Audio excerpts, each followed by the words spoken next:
Hello, everybody. I'm Tim Logeman from the Good Shepherd Finance Committee. I have the honor of being here today with our congregation president, Josh Dumpner. And we're also here behind the microphone with our sound and video engineer, Dr. Kartika. We're going to do what we are going to call the J&T GSLPC, or the Josh and Tim Good Shepherd Lutheran Church podcast. None of us have actually ever done this before, so we're going to ask for a little bit of grace and forgiveness. But what we're trying to accomplish, and hopefully we'll hit this goal, is communication. One of the things that we see inside any church, and Good Shepherd is no different, is trying to communicate messages of what we're about, what we're doing, what's going well, what are our challenges to our members, because our members are busy people. They come and they go, and whether you use a temple talk, whether you use email, whether you use letters, you always miss somebody. So we are trying to improve our way of getting the messaging out, trying to use as many different modalities as we can, and we thought this one would be new, something new to try. So that's what we're trying to do. Again, we appreciate your grace and acceptance, and we really appreciate you looking at this. We are going to get it done in under 20 minutes, so should be able to listen to it on 2 rides to work. What we're going to start out with, we'll start out here with Josh, and I think it's always nice to start out with something positive. So let's talk about what's really going well around here at Good Shepherd, Josh. Yes, very good. Thank you, Tim. It's an honor to be with you and Dr. Kartika as well. So here at Good Shepherd, things are always happening, and just last week we had the first communion. So my youngest daughter went through that, and that has been back now since for a couple of years. So it's been in person. We also last weekend were doing yard cleanup. We had a pretty good crew doing that. So the outside is looking a lot better. Confirmation is coming up this Sunday. I also have my oldest daughter in that, so that's also a success after a couple of years not doing it as traditional. So looking forward to that. Should have a lot of visitors and family members in church this weekend. That'll be nice. We've been doing the online worship since this pandemic happened. The Dr. Kartika and Pastor Kemp, Angie have been doing a great job, and that's continuing, even though we're doing the in-person Sunday worship as well. So Wednesday is online, and then Sundays is online as well. Community outreach, we've done some things lately. The Easter egg hunt was a huge success. We had a lot of people from the community come in, a lot of our members and grandkids and children coming in, and I think a lot of people had fun. The weather cooperated that weekend, so that was a positive. We've had a lot of new individuals showing up at church and are looking to have joined and looking to join some individuals and families. So that's exciting news. We'll be having a new member recognition this fall. How many people do we have for First Communion and for confirmation? We've had confirmation. There are 7 8th graders, and First Communion, I'm not sure. Kartika, do you have a... We will have a total of 10.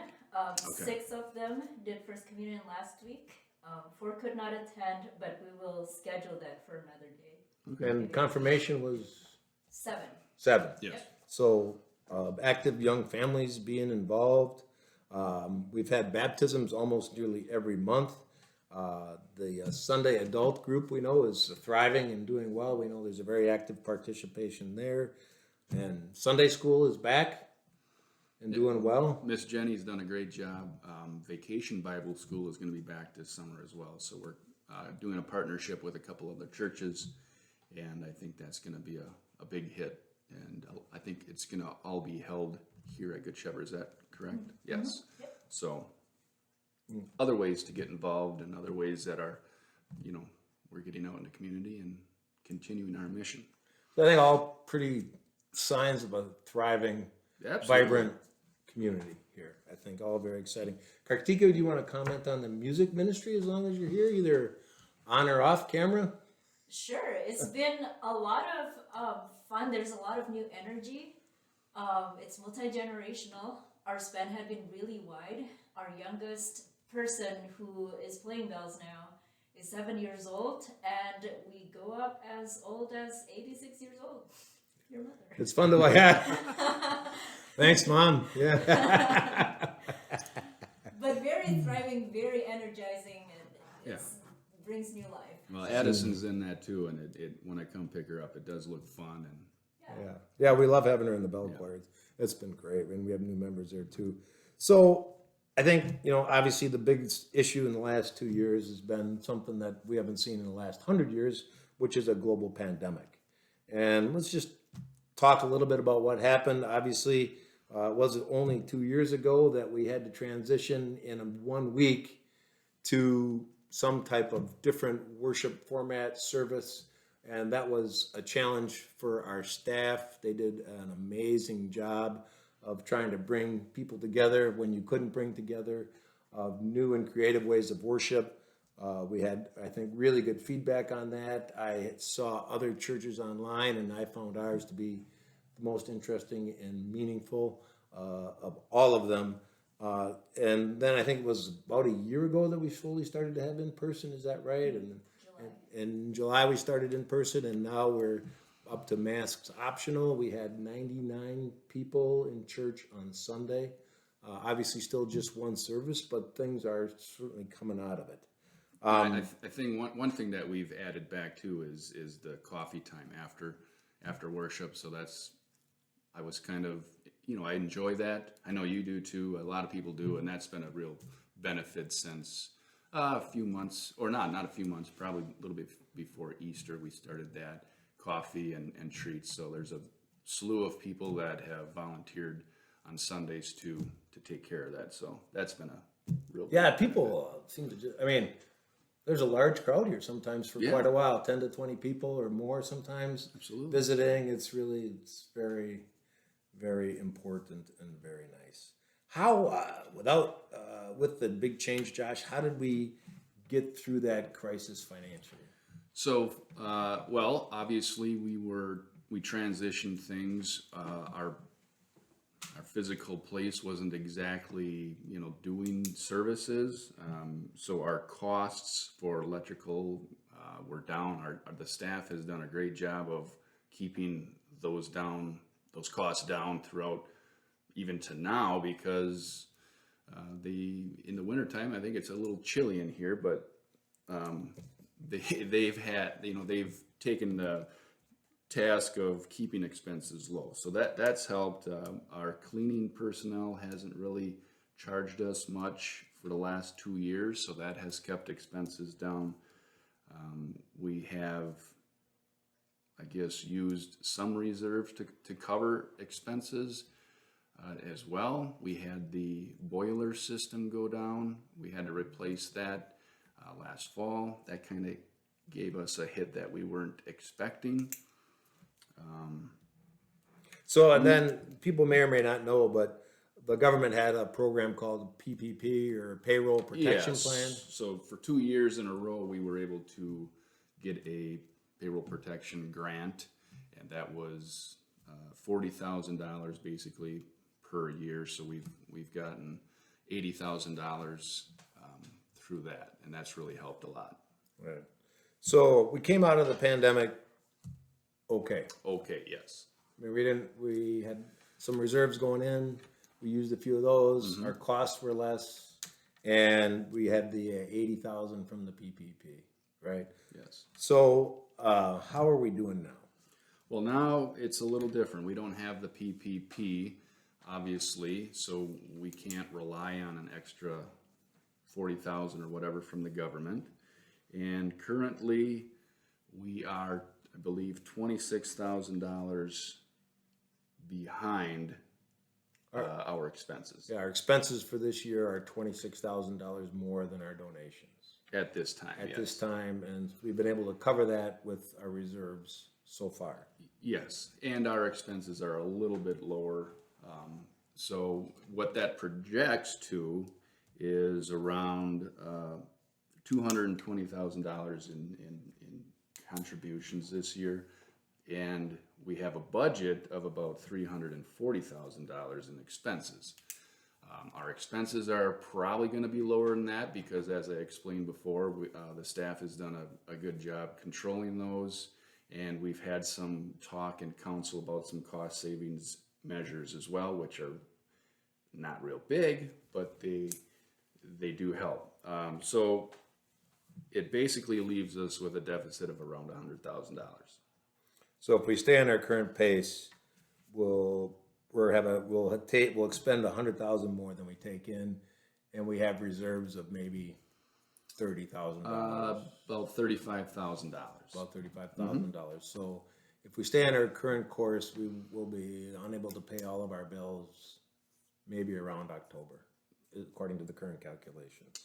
That's probably accurate. And that's what we want to try to discuss a little bit more in some detail today. I have some questions about this. Josh has some questions about this. I mean, I think we'll just start with, churches have seen this before. We've seen this before. Do you think this is different this time? Well, I've been on council for only 2 years now. Kind of came on at a hairy time, but you've been on council a lot more than I have. So I guess this has been going on for some time, but this is way different. We're in a little deeper than the other situations, I guess. So most of the other times that I've seen this, it's not been it's obviously always a concern in a church. The difference this time is, I think, a couple. One is the amount. So usually it's been $20,000 to $40,000, and then the percent of the donations. In other words, if our budget was $360 and we were taking in $320, you raise your donations 10%, which can be usually done with encouragement, and you cover your expenses. Right. So now if that 10% isn't going to work. So now we're talking about trying to raise our donations by probably 30% or so, which is needed but difficult. So that's why we want to talk about this and where we think we want to go. So I do think this is different than it has been in the past. I also think it's different because of some trends that occurred both nationally and locally to basically all major denominations. In other words, there's a lot of different ways to say this, but one simple way is they just aren't making a lot of Lutherans anymore. Mm-hmm. The Lutheran church is not a growth business. Churches themselves, pick any denomination, are either flat or declining in attendance and enrollment. It's a societal issue. People call it the postmodern world. But nowadays, people have so many choices to spend their time and their money, right. Whether it's travel, whether it's family, whether it's youth athletics, whether it's part-time in Florida and part-time here. Mm-hmm. It's different than it was in the 70s. So all those headwinds affect everybody. So Good Shepherd is not by any stretch the only church going through this. Uniquely or locally, we have 4 ELCA churches within 3 miles here. Yeah, they're fairly close, yes. So that is nice, obviously, gives people choice, but it also makes it difficult to get one strong church. So I think these are some of the issues. I mean, I know people are going to say, well, can't we just get more new members? Mm-hmm. Well, that's difficult. I think we've been trying that for quite some time, and right. We do get new members, and that's wonderful and great. Then we lose some members, they move away. Yeah. Some people have passed away, so it kind of might even out, but oftentimes new members are young families, right? And they are financially strapped, mm-hmm. And so sometimes it takes 50 to 100 new members to generate something like this. Where are you going to get 50 to 100 new members in a place like this? So getting new members can help, but it's not a solution. Could someone just donate it? Sure, we would love to have somebody that has a personal trust or we inheritance would encourage that, I guess. Yeah, we would. Somebody wants to endow, they certainly can, but Yeah. trying to get a couple 50,000 or 100,000 donation is difficult. You need to find a very unique family or very unique individual. Obviously, we can all chip in more, and if we could get 200 people to donate just $1 more a day, that would bring us actually pretty close. So, What about cutting expenses, Tim? yeah, that's a good question. And we talk about that. Josh and I are in the business world. I do think you've never seen a business cut itself to success. I think in our church, we think about that all the time. We used to have 7 staff, we're down to 3. But we can't, changing our building would cause a huge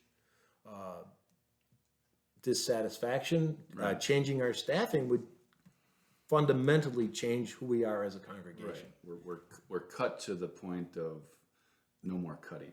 If we cut, we will substantially change who we are. Yeah.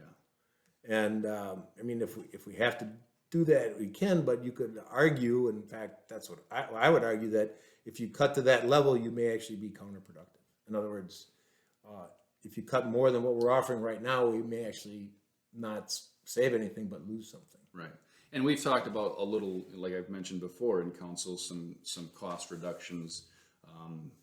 Chad has been working on some IT things with the website and the giving apps to try to save some money. Mike from property committee has, and I have talked about snow plowing in the wintertime. We can handle that. That would save us maybe $3,000 a year. So those aren't huge expense savings, but that's something that we're going to probably end up doing, which is fine. But it's not. We still need more Right. donations. Some of these things can just help us, give us time so that we can spend time in thinking about it. Right. I think I don't think this is just going to go away if we ignore it. I agree. This has been happening, and Right. we just. It's a trend that was here before the pandemic. Are we back? Yeah. Okay, we're back. Yep, we have a Sorry about that. little technical difficulty there again. This is the first time podcasters, we're trying to do our best. So far, I think it's going okay, Oh, though. it's going real good. Should get a lot of views, I think. A couple of good-looking guys like us shouldn't be a problem. So anyway, I think we covered pretty much where we're at. Yeah. What the issues are, solutions. So some solutions. Well, we've talked recently in council about joining another ELCA church.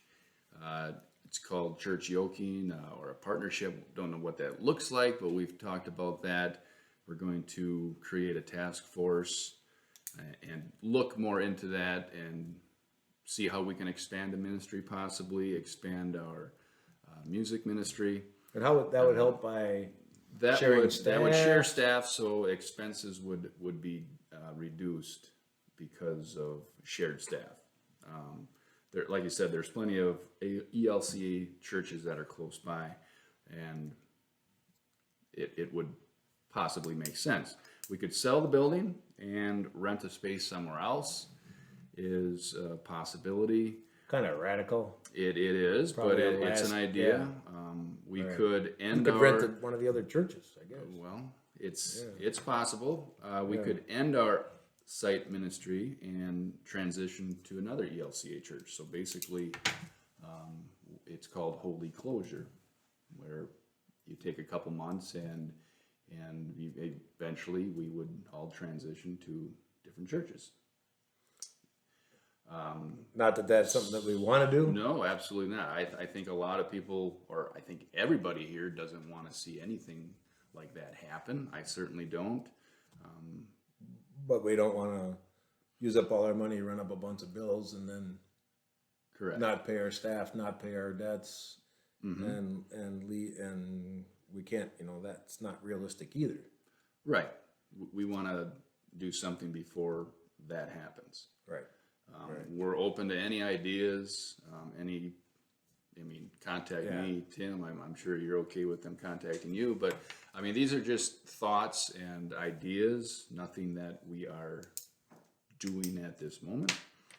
Right. Now, obviously, fundraising the deficit and keeping things going is the best option. That's the best option. That's the option that we're throwing out there the most. We're going to be doing some other things in church here, other things online, other temple talks that people are going to be doing. So we're going to try to get the word out there as much as we can. Like you said, it's hard to contact people. It's hard to notify everybody. We don't want anybody to come back and say, well, we didn't know. Right. It's tough. I mean, I've been on council, and you kind of think, well, we know what's going on. We think other people do, but oftentimes they just don't, and it's nobody's fault at all. It's just that different people receive communication in different ways. So We'll email, we'll send postcards out, but everybody receives it or understand or uses it, accesses communication in a different way. And there may be other solutions that you, the counselor, you haven't thought of. We really that's why we're out here now before it's too late to try to discuss this so that we can mobilize our congregation. Any idea is welcome. I mean, there's no crazy enough idea. Right. So, and then next steps. Well, the next steps, I mean, we're going to, like I said, we're going to be asking for more contributions. We're going to have more temple talks in Sunday worship. We're going to have stuff around the narthex. We're going to be sending out emails. We want to get it out in front of people. Right, and asking for feedback on what other people think. Obviously, asking people to think what the ministry means to them and how they can participate and keep it going.